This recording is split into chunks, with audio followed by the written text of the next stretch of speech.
Alright, today we are doing rational functions. We are solving equations with rational exponents. Alright, and there are two ways to do this. There's a really easy calculator way, but I know some of y'all still don't have a calculator, the TI Inspire. So I'm going to show you the hand way as well. I'll be showing all my face-to-face students the calculator way, and they're going to be breezing through it, which is why the paper is pretty long, okay? But it's still not that bad, so you should still be able to do it and turn it in. I'm going to show them both ways and show y'all as well, okay? So these are the steps. Actually, I'm going to start with the calculator way. These are the calculator way steps of getting the answer, okay? We look at number one. These are the steps. Menu, 3, 1, and that's going to pop up n solve. Okay, and then parentheses. In the parentheses, you just type in the equation. So for the first one, it would be 4x, and then when you do x, raise it to 3 over 4. That's how you type that. Equals 108. Make sure you type it all the way in.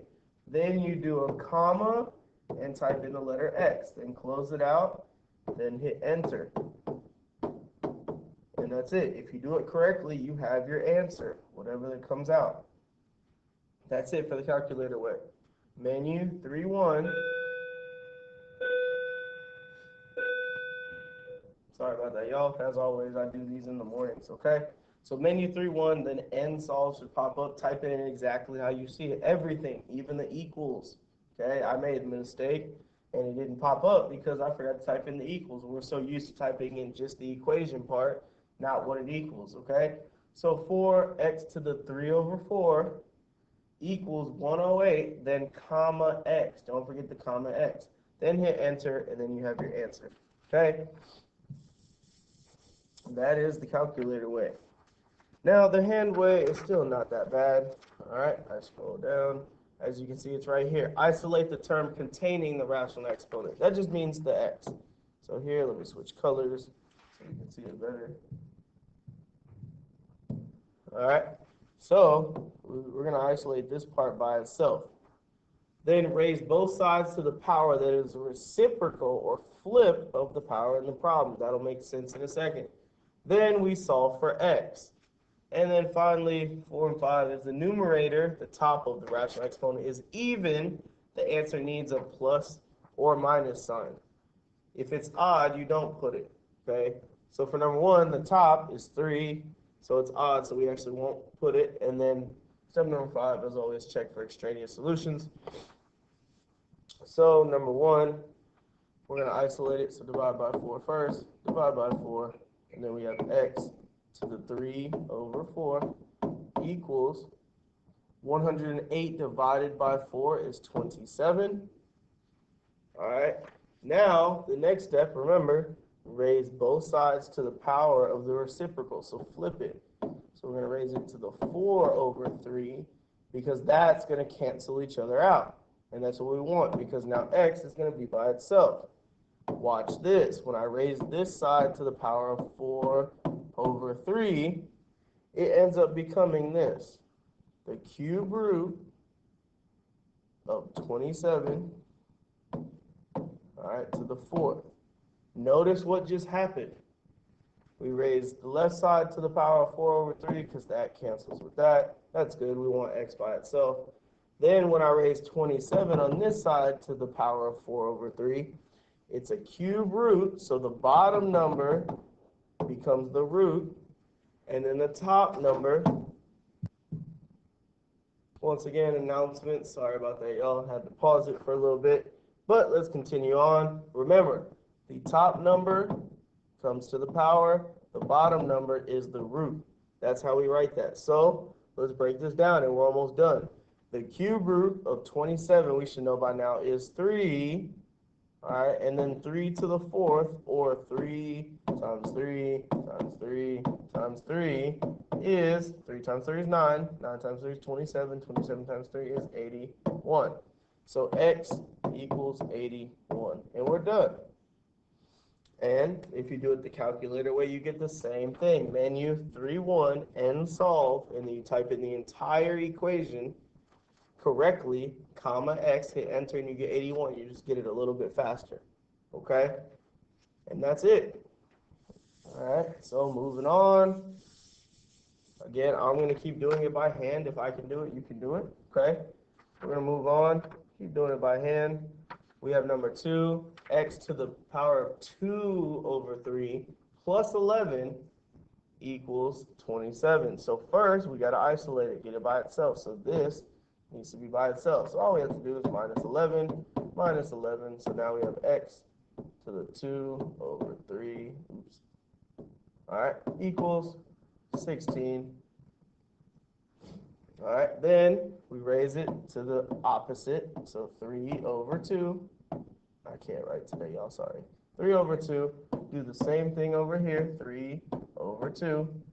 All right, so that becomes x. This just cancels with that. Remember, don't forget that. Now over here, we have the square root of 16, because this 2 comes here, which we don't write it to, and then to the power of 3. All right, so x equals, the square root of 16 is 4. All right, 4 to the power of 3 is 64. 4 to the power of 3 means 4 times 4 times 4. 4 times 4 is 16. 16 times 4 again is 64. So we have x equals 64. But one thing you'll notice, again, read number 4 in the steps. It says if the numerator or top of the rational expression is even, like it is here, then the answer needs a plus or minus. So really our final answer is that, x equals plus or minus 64.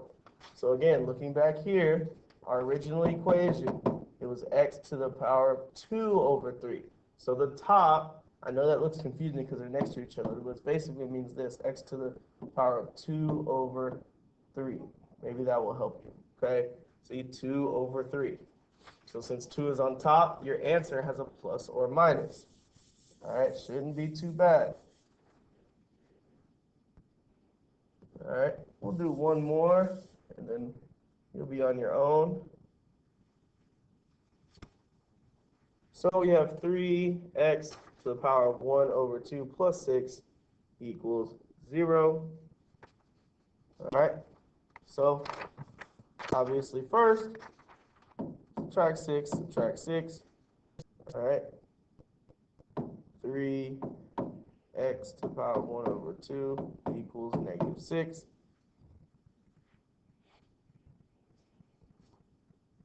Now we will raise it to 2 over 1, which is the reciprocal. 2 over 1.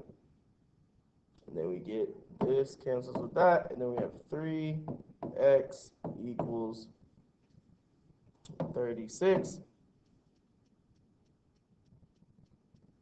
And then we divide by 3, x equals 12. But we need to check it. Remember, at the end, we always usually check our answer. We definitely need to check it here because it's going to end up being no solution. Watch this. All we're going to do is plug this 12 into the x. All right, so 3 times 12, all right, and then 1 over 2 plus 6 equals 0. So if it does not equal 0, then we have an issue. So we're going to work it out. 3 times 12 is 36 to the power of 1 over 2, all right, which really means just square root it, because that's a 1. So we're just going to square root 36 to check it. That's 6. And then 6 plus 6 is 12. Oops, that's an equal sign.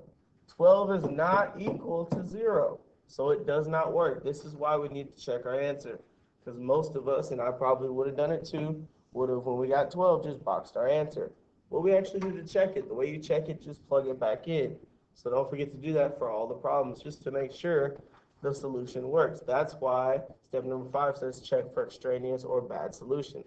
Technically, we got an answer here, but it's a bad solution. It doesn't even work, all right? So that concludes this. Finish the worksheet, turn it in, make sure you check for those extraneous solutions. Again, the hand way isn't that bad. The calculator way is fast, but the hand way isn't bad either. Get it done, turn it in.